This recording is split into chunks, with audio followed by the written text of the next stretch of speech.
My name is Monica. In this presentation, I will explore the understanding of pregnancy and health. In the first part, I will explain development, diagnosis and the care of gestational diabetes. The second part explores the development, diagnosis and monitoring of preeclampsia. Lastly, I will analyze the danger of alcohol and substance misuse in pregnancy and the risk to the fetus. Gestational diabetes is a common condition that can affect 4 to 5 in 100 pregnancies. It usually appears in the second and third trimester and disappears after childbirth. It is characterized by high blood sugar levels when the body cannot produce enough insulin to meet the increased demands. If left untreated, this condition can affect both the pregnant person and the fetus. Children exposed to high blood glucose levels during pregnancy might also be at higher risk of becoming overweight or obese and developing type 2 diabetes. Understanding this condition is essential as it can lead to various health complications.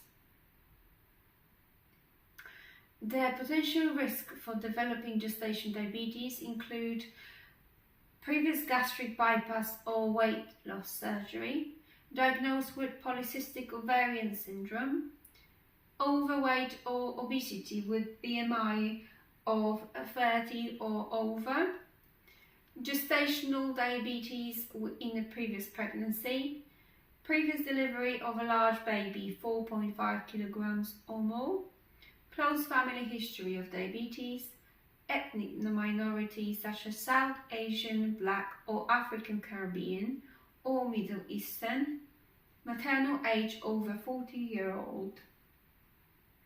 Recognizing signs and symptoms, screening and diagnosing can help manage and improve pregnancy outcomes. Diagnosis of gestational diabetes is challenging as its signs and symptoms are similar to common pregnancy symptoms, including increased thirst and urination, fatigue, urinary tract infections, blurred vision, nausea, frequent genital infection or thrush. At the first antenatal appointment, usually between 8 to 12 weeks of pregnancy, the midwife will ask several questions, including medical background. If any of the potential risk factors are identified, the midwife will offer a screening. The test is optional. The pregnant person might experience some symptoms of hyperglycemia, which also indicates gestational diabetes. These symptoms include headaches, increased thirst and urination, fatigue, urinary tract infections, thrush, dizziness, blurred vision or lack of balance. Increased sugar levels might affect fetal growth. If ultrasound estimates fetal weight as too large for gestational age or fundal height suggests an excess of amniotic fluids, this also could indicate GDM. OGTT is an oral glucose tolerance test, the simplest and the most commonly used test to identify gestational diabetes. The test requires fasting for at least 8 hours and takes around 2 hours to complete. The healthcare professional will check glucose levels before and after drinking the glucose drink to estimate any abnormal range. OGTT is usually commenced between 24 and 28 weeks in clinics or hospitals. When a pregnant person is diagnosed with gestational diabetes, the midwife will refer to the dedicated diabetic team for more information and request extra monitoring, including providing all essential information related to the condition, supplying blood glucose meter and giving instructions, providing all necessary recommendations about diet and physical activity, acknowledge how to recognize hypos and hyper levels, requesting additional ultrasound scans to monitor fetal weight, well-being and growth, booking regular checkups to monitor maternal blood sugar levels, providing information on medication options. Regular monitoring of blood sugar levels by glucometer is a vital part of monitoring this condition. A healthcare professional would advise when to test the blood during the day, such as before or 2 hours after the meal. The care plan can be reviewed and adjusted to the patient's personal requirements. There are 3 types of preeclampsia. Mild is elevated blood pressure 140/90 and proteinuria. When diagnosed, it requires further monitoring to control. Severe is a higher blood pressure 160/110 and proteinuria. When identified, it requires hospital admission, more monitoring and treatment. Chronic hypertension with superimposed. It is a complication when a preeclampsia occurs for a patient with already diagnosed chronic hypertension. Preeclampsia is a serious medical condition categorized by both high blood pressure and proteinuria in the urine. Untreated, it can lead to several health issues and even life-threatening conditions. Complications to the fetus include lack of blood flow and low oxygen, restricted growth, small for gestational age, and limited nutrition delivery through the placenta to the fetus. Maternal complications include organ damage, for example, the brain, liver, and kidneys, homeostasis, elevated liver syndrome and low platelets count, HELLP syndrome, cardiovascular disease, stroke, bleeding after childbirth. In rare cases, preeclampsia can lead to eclampsia. Also, eclamptic fit or eclampsia can cause a seizure. Statistically, preeclampsia affects 1 to 5 in 100 pregnancies, and 1 in 200 experience serious complications. 8 risk factors highlight the possibility of developing preeclampsia.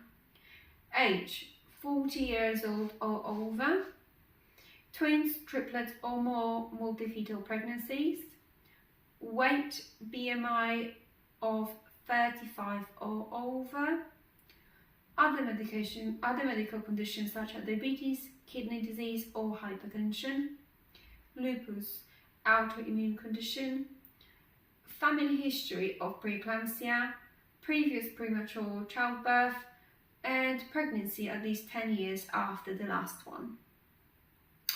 Developing preeclampsia during pregnancy might result in health conditions such as high blood pressure, stroke, or heart disease.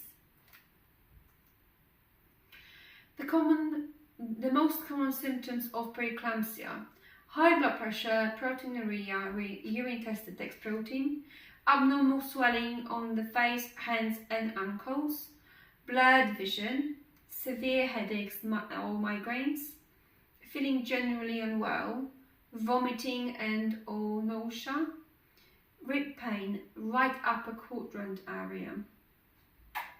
Preeclampsia might not show the intensive signs or symptoms listed, or they might occur but in a very mild form, where the pregnant person could associate them with general pregnancy struggles. The earliest diagnosis is a key for the close monitoring of any changes. Patients who experience symptoms should be assessed. Every hospital or community appointment requires a simple urine test which could detect proteins, and the vital signs check which could highlight blood pressure abnormalities. If both symptoms are detected, further investigation including blood tests, Dopplers and other screening methods are required to make a definite diagnosis and plan of care. When a pregnant person is diagnosed, An obstetrician will create a plan for treatment and further monitoring to keep preeclampsia under control. In some cases, several symptoms might lead to hospital admissions to stabilize the patient. Evidence suggests that taking low-dose aspirin or calcium supplements can reduce the risk of preeclampsia, but need to consult with the doctor. Watch and wait approach. If a mild preeclampsia with an appropriate range of blood pressure is diagnosed, outpatient regular blood pressure, urine samples and ultrasound scans are planned to monitor maternal and fetal well-being, to watch and observe. Additionally, a blood test to screen kidney function, full blood count, electrolyte, transaminase and bilirubin. Dietary recommendations are given, such as reducing salt consumption. Medication.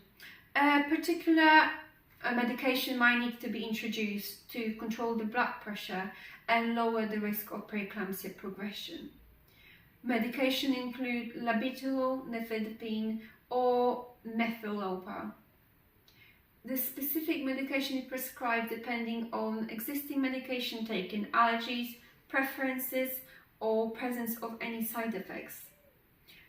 After childbirth, all preeclampsia symptoms might disappear, although additional monitoring might continue up to 8 weeks to observe signs for postpartum preeclampsia. It is treated with medication and magnesium sulfate. Alcohol consumption during pregnancy affect fetal development and can cause long-term complications in labor and after. The bloodstream absorbs alcohol through the placenta, and the fetus' immature liver will struggle to process it. Drinking alcohol increases the risk of potential premature birth before 37 weeks miscarriage or stillbirth. The greater the amount consumed, the greater the risk. Birth plans might be excluded as additional fetal monitoring is required. Fetal alcohol spectrum disorder, FASD. The fetus is unable to effectively filter toxins from alcohol and might develop a neurological condition. AFSD might cause learning difficulties, motor skills issues, delayed speech and communication issues, emotional imbalance, and impulse control difficulty. Unfortunately, 1 in 13 babies born to mothers who drink during the pregnancy are affected by FASD. Small for gestational age, SGA, is a fetus affected by growth including head circumference, abdominal circumference, femur length, reduced amniotic fluid and blood flow. A fetus presenting as SGA has an additional risk of miscarriage, premature labour or stillbirth. Low birth rate. In the UK, 7 in 100 babies have a low birth weight under 2.5 kilograms. A baby with a low birth weight might also experience breathing issues, low blood sugar levels, low temperature, or difficulties in feeding and digesting. Taking illegal substances during pregnancy can affect fetal development. Similar to alcohol, drugs directly pass to the bloodstream through the placenta to the fetus. There are no illegal drugs that have been found to be safe in pregnancy, even in small amounts. The drug misuse increases the risk of premature birth, fetal low birth weight, miscarriage or stillbirth. Different types of illegal drugs and additional risk. Cocaine can increase the risk of placental abruption and premature membrane rupture. Ecstasy can increase the risk of motor development issues and birth defects. Heroin can cause newborn symptoms after birth, sudden infant death syndrome, and vaginal bleeding. Cannabis can increase the risk of premature birth and newborn low birth weight. Support is offered to pregnant people with addiction who wish to stop taking it. Neonatal abstinence syndrome (NAS) occurs when a newborn umbilical cord is cut after the delivery and withdrawal process starts. NAD symptoms include sneezing, tremor and shaking, scratching, irritability, increased muscle tone, difficulties in sleeping, high-pitched crying, increased respiratory rate, and lack of weight gain. After the birth, the baby might need admission to the neonatal unit for observation, monitoring, and medical support if required. Screening and frequent monitoring of pregnancy health are essential to obtain the correct diagnosis and plan to further treatment. Gestational diabetes and preeclampsia are most common conditions in pregnancy that ease off after childbirth. For fetal health, development and well-being, alcohol and illegal substances are forbidden. Thank you for listening.